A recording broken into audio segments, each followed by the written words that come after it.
저는 오늘 불교의 신, 특히 불교의 신 가운데 하늘 세계에 있는 신들에 대해서 말씀을 드릴 현주라고 합니다. 반갑습니다. 제가 오늘 그 불자 여러분께 불교의 신들에 대해서 말씀을 드리는 거는요, 제가 아무래도 이쪽으로 공부를 했기 때문에 드릴 말씀이 많이 있을 것 같아서 주제를 불교의 신으로 잡았습니다. 저는 그 동국대학교에서요, 조선시대 신중도에 대해서 연구를 하고 학위를 받았습니다. 그래서 신중도가 뭐냐? 우리 그 법당에 가시면은 정면에 있는 부처님과 보살님 외에 양 옆에 여러 험상궂은 갑옷을 입고 무기를 들고 있는 여러 신들을 그려놓은 그림이 한 점 있습니다. 보통은 절에서 법회나 기도를 할 때 정면에 모셔놓은 불보살님께 예경을 드리고 나서 옆으로 돌아서 반야심경 정도 하고, 조금 더 하는 절은 뭐 화엄경 약찬계라든지 이런 간단한 예경을 드리는 그림 한 점이 있는데요. 그 그림, 여러 신들을 그려놓은 그림이라고 해서 신중, 신자에 무리중자, 여러 신들을 그려놓은 그림이다. 신중도 또는 도 대신 탱화, 절에서 걸어놓은 그림을 이제 탱화라고 하죠. 그래서 신중탱화라고 합니다. 그 신중탱화는 우리가 절에서 아침 저녁으로 예불을 할 때 항상 예경을 하게 되어 있습니다. 상단 그 불보살님께 예경을 드리고 나서 그 중단이라고 하는데요, 가운데 중자, 중단에도 예경을 드리게 됩니다. 매일 아침 저녁으로 예경을 드리는 대상이지만 사실은 저희의 관심에서는 조금 벗어난 그런 그 대상이지 않은가 싶습니다. 그래서 우리 불교라는 종교 자체가 모두 이제 성불하기 위해서, 부처를 이루기 위해서 목표로 하고 수행을 하는 종교이기 때문에 우리 불교의 신이라고 하면은 약간 생소하기도 하고, 불교의 원래 목적과는 근본적인 목적과는 약간 동떨어진 그런 이제 존재들이 아닌가라고 이제 생각되는데요. 그래서 그런지 몰라도 요즘에는 우리 불교의 신들을 굉장히 좀 이제 가볍게 여기는 면이 없지 않아 있기도 해서 제가 좀 안타까운 마음도 있습니다.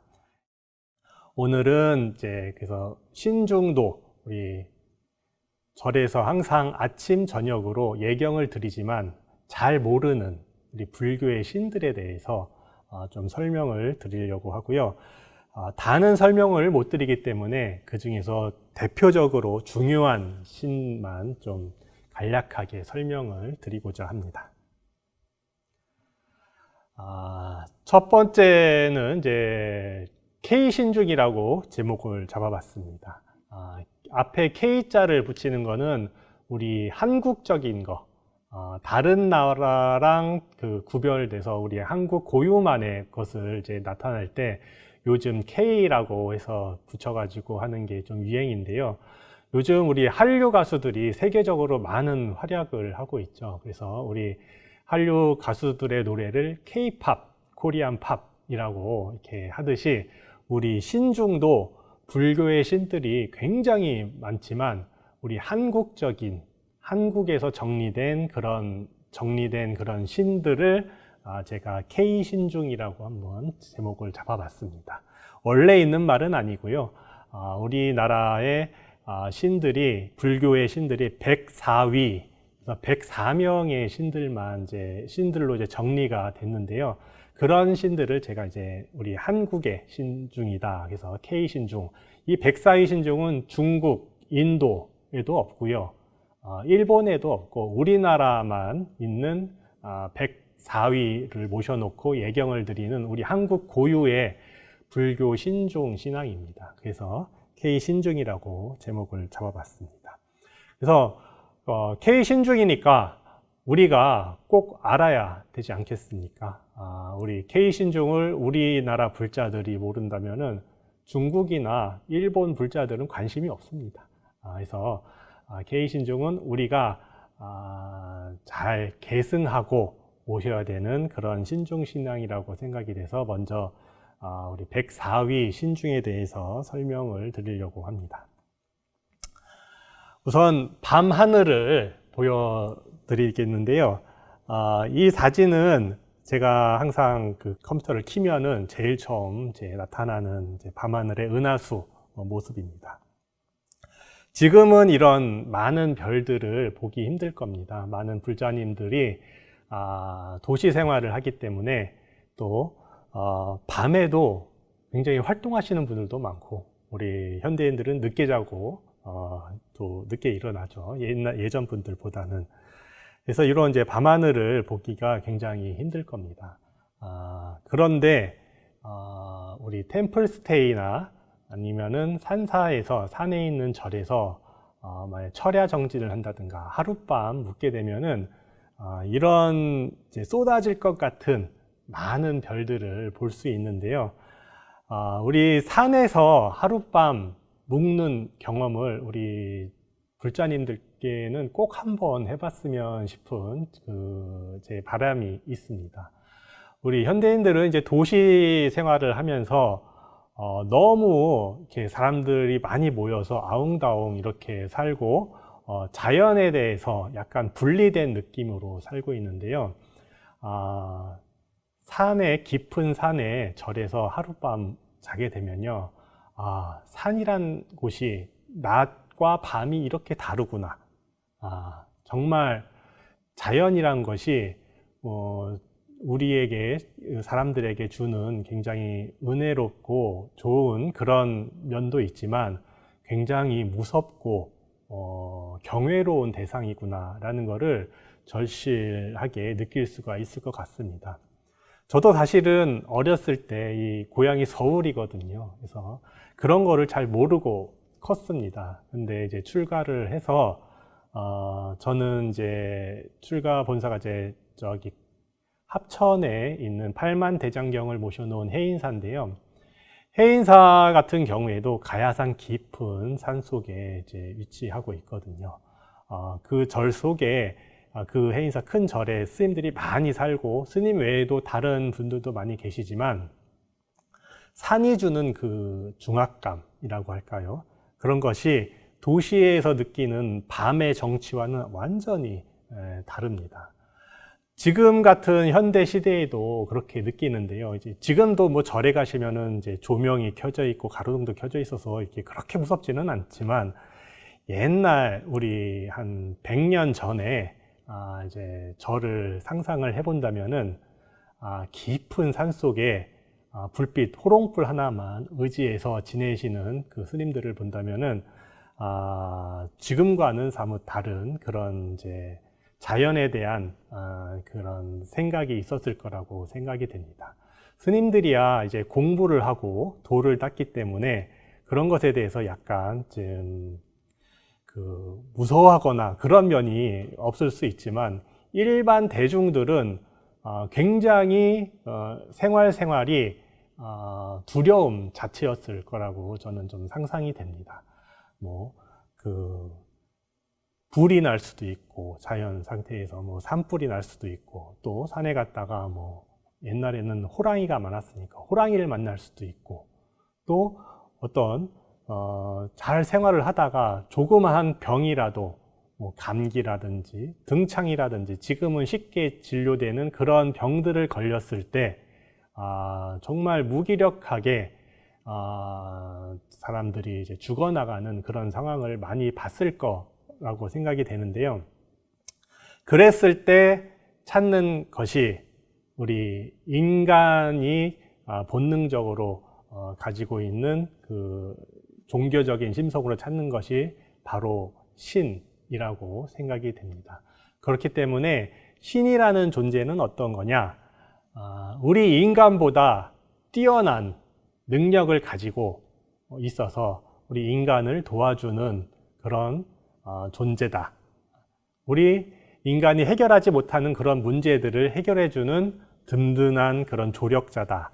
그런데 그렇기 때문에 이 신이라는 개념은 우리 불교뿐만 아니라 전 세계 어느 곳에나 다 있습니다. 그래서 다 아실 겁니다, 불자님도. 우리 신이라는 개념은 우리 인도, 불교가 탄생했던 인도나 아니면은 저기 그 개신교, 기독교가 탄생했던 저기 그 아랍 쪽이나 그 이집트, 이건 전 세계적인 그 중국도 마찬가지죠. 전 세계적인 문화를 가지고 있는 사람들은 다들 신이라는 존재에 대해서 갈구하고 기도하고 염원을 했던 그런 역사가 있습니다. 우리 불교도 마찬가지로 불교가 탄생했던 인도에서도 부처님, 석가모니 부처님이 나오시기 전에 이미 인도 사람들이 이런 신들에 대해서 이제 자신의 그 괴로움이라든지 고난이라든지 이런 것을 해결해 달라고 이제 기도를 많이 했습니다. 그런데 부처님께서 이제 나타나셨죠. 그래서 부처님께서는 인간과 천신들을 뛰어넘는 그런 가르침을 주시게 됩니다. 그래서 천상천하 유아독존이라고 선언을 하셨죠. 그래서 인도에 있던 신들이 부처님께 귀의를 하게 됩니다. 그래서 부처님의 제자가 되었고요. 그래서 그 신들이 우리 불교 안에서 다시 불자로서 거듭나게 되는 게 바로 우리 불교의 신이라고 할 수가 있습니다. 요거는 이제 영화 인터스텔라라고 하는 영화의 그 한 장면을 제가 이제 가져왔습니다. 우리 인간이 얼마나 보잘것없는 존재인가라는 거죠. 그래서 지금 현대 과학 문명이 굉장히 발전을 하고 해결 못하는 것이 없을 것 같이 우리 인간들이 기고만장하지만 사실은 우주적으로 봤을 때는 너무나 미약한 존재다. 그래서 이 영화의 주 내용은 우리 이제 기후 변화가 와서 지구에서 살 수가 없어서 다른 이제 지구를 찾아 나가서 우주 여행을 떠나는 이제 내용이죠. 그래서 그런 이 영화가 우리나라에서 굉장히 흥행을 했는데요. 요거에서 보면은 정말 인간이 미약한 존재다. 정말 신이라는 존재를 갈구할 수밖에 없는 굉장히 미약한 존재다라는 것을 보여주는 영화라고 저는 느꼈습니다. 그런 것들은 굉장히 많이 있습니다. 제가 이제 영화를 많이 말씀드리는데요. 우리 대중문화라는 것은 우리 일반 사람들이 가지고 있는 인식을 가장 보편적으로 드러내는 것이라고 생각이 됩니다. 그래서 예전에는 소설책이라든지 아니면 시라든지 그림 이런 것들이 이제 대중문화를 대표했는데요. 현대는 이런 것들이 종합된 영화가 가장 대중적이고 보편적이라고 생각이 들어서 이제 영화를 말씀을 사례로 들어서 드리는 겁니다. 우리 친구들 만나서 데이트를 한다거나 여자친구를 만나서 할 때 책 보러 가자 이러지 않잖아요. 보통 가볍게 영화 한 편 보러 가자라고 하고 친구들 만나서 또 영화 이야기도 많이 하고, 그래서 우리 현대인들이 가지고 있는 무의식 속에 많은 그런 이제 신화적인 요소들이 영화에 투영되어 있어서 지금 살펴보는 겁니다. 요거는 이제 1989년도에 이제 제임스 캐머런이라고 하는 이제 감독이 만든 영화입니다. 어비스. 저기 그 바다 깊은 곳에 탐험을 가가지고 막 하다 보니까 그 속에 외계인도 있고 그렇다라는 이제 SF 영화인데요. 우리가 아까 인터스텔라에서 우주를 이야기를 했지만 우리 사실 살고 있는 지구에서도 이 바닷속을 아직 인류가 다 완전히 알지는 못합니다. 마리아나 해구라고 해서 제일 가장 세계에서 깊은 바다 그 계곡이 있는데 그 속에 들어가서 아직 탐사를 하지를 못했다고 합니다. 그래서 아직 미지의 세계로 남아 있는데 우리 지구가 거의 모든 70% 이상이 바다로 이루어져 있지 않습니까? 그래서 우리가 정말 말씀드리고 싶은 거는 보잘것없는 존재다. 우리가 이 도시 속에서 편안하고 모든 것이 다 이렇게 척척척 이루어지고 모든 병도 고치는 것 같은 생활을 하고 있지만 여기서 한 발짝만 나가면은 굉장히 아주 조그마한 존재다라는 것들이 이런 이제 영화 속에서 많이 드러나고 있습니다. 그래서 바다에 대해서 이제 더 말씀드리자면은 그렇기 때문에 우리 바다를 잘 알지 못해요. 그래서 바다 속에서 일어나는 여러 이제 신화적인 설화적인 이야기들도 많이 이제 회자가 되고 있습니다.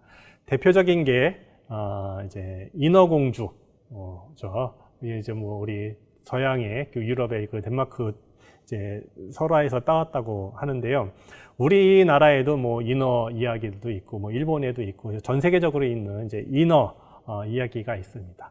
우리가 사실 바다에 대해서 잘 알지 못하기 때문에 이런 좀 비과학적이라고나 할까요? 신화적인 이런 이야기들이 많이 이야기되고 있는데, 이게 100년 전, 200년 전에도 사람들에게 많이 이제 통했지만, 지금 현대 과학이 많이 발전한 지금 21세기에도 인어공주가 많은 사람들에게 굉장히 걸리는 것 없이 그냥 이렇게 이야기가 되고 있다는 그것에 좀 우리가 주목을 해야 될 것 같습니다.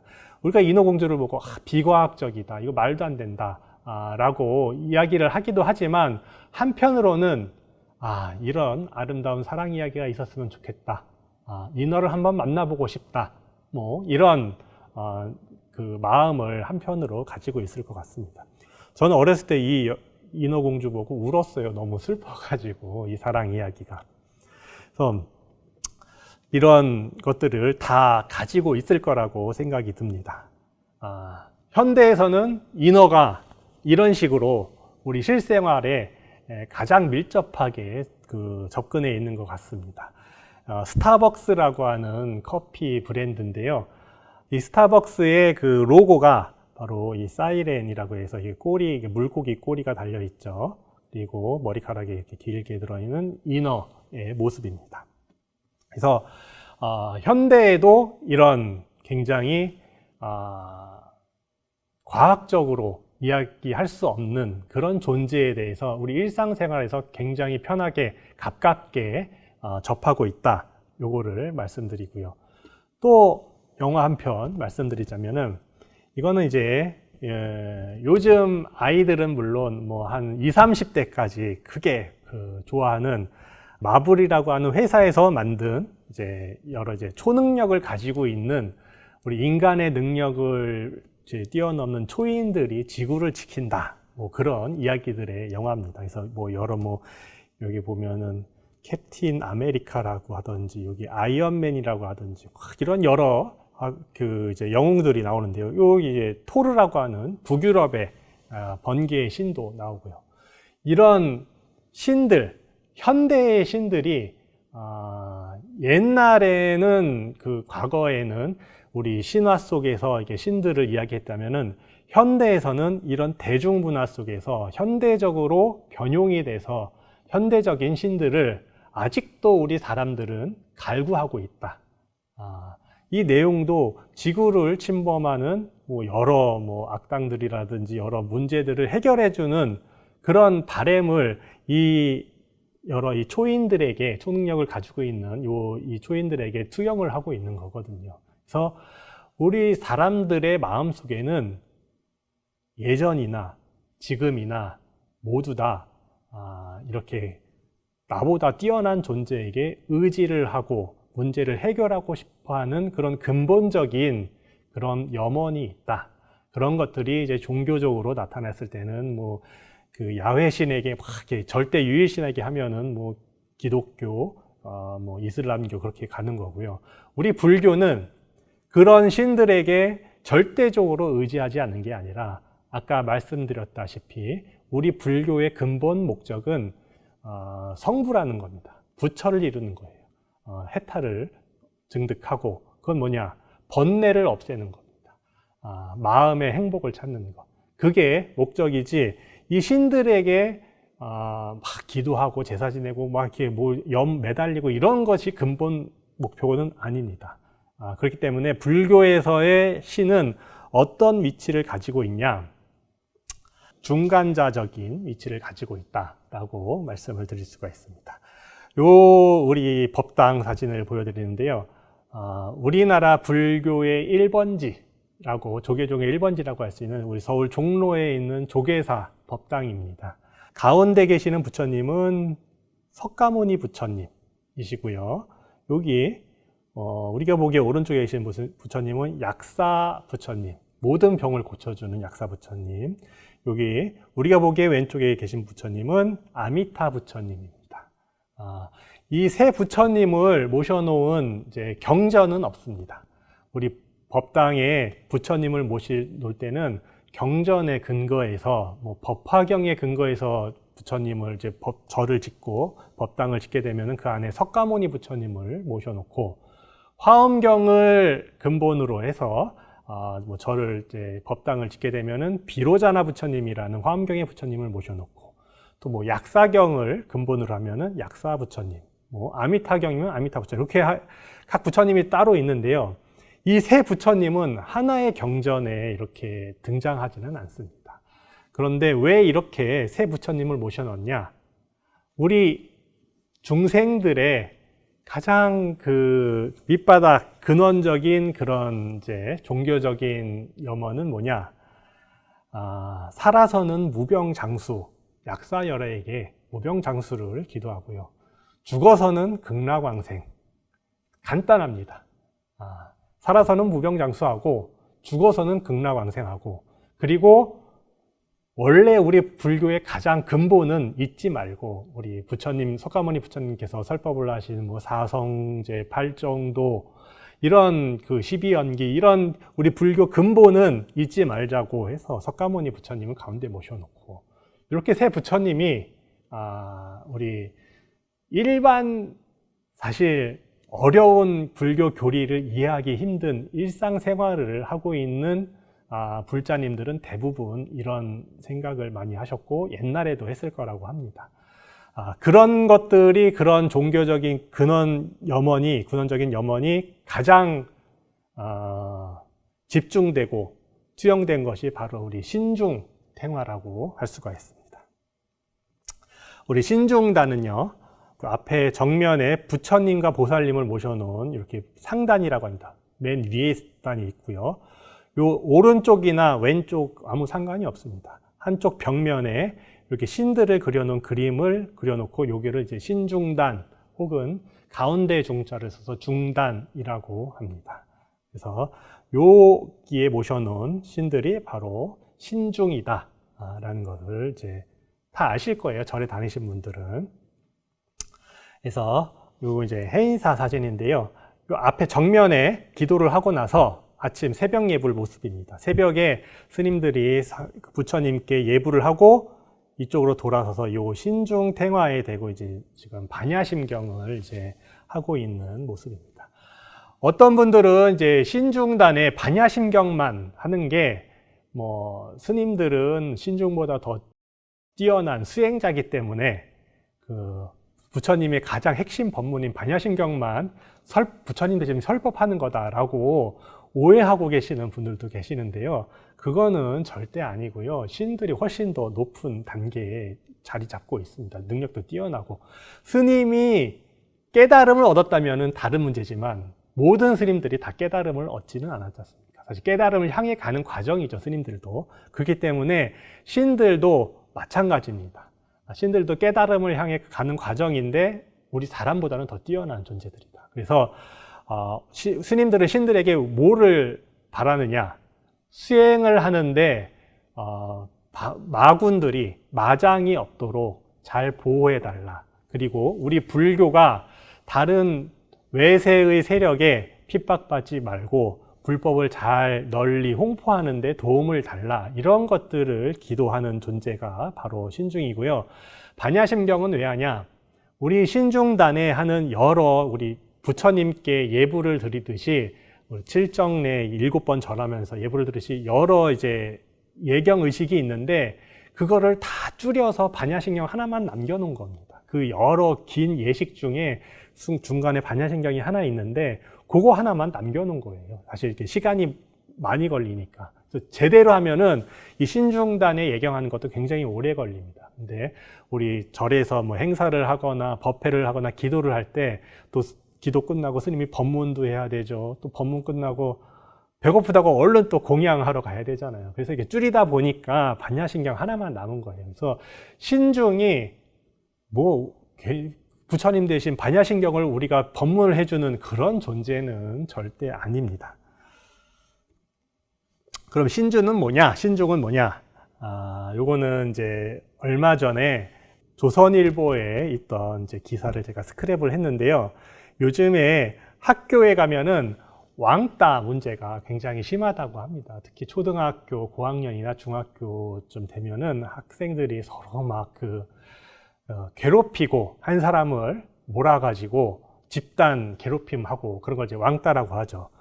그럴 때 아무리 뭐 학교 선생님이나 그다음 요즘은 학교 폭력에 관한 뭐 위원회가 있어서 이제 징계를 하고 해도 애들이 너무 영악해가지고 효과가 별로 없다고 합니다. 그래서 이거는 사실 이제 불법이죠. 불법이긴 하지만 삼촌 패키지라고 있다고 하네요. 신문에 보니까. 그래서 덩치 큰 이제 흔히 이야기하는 조폭이죠. 조폭.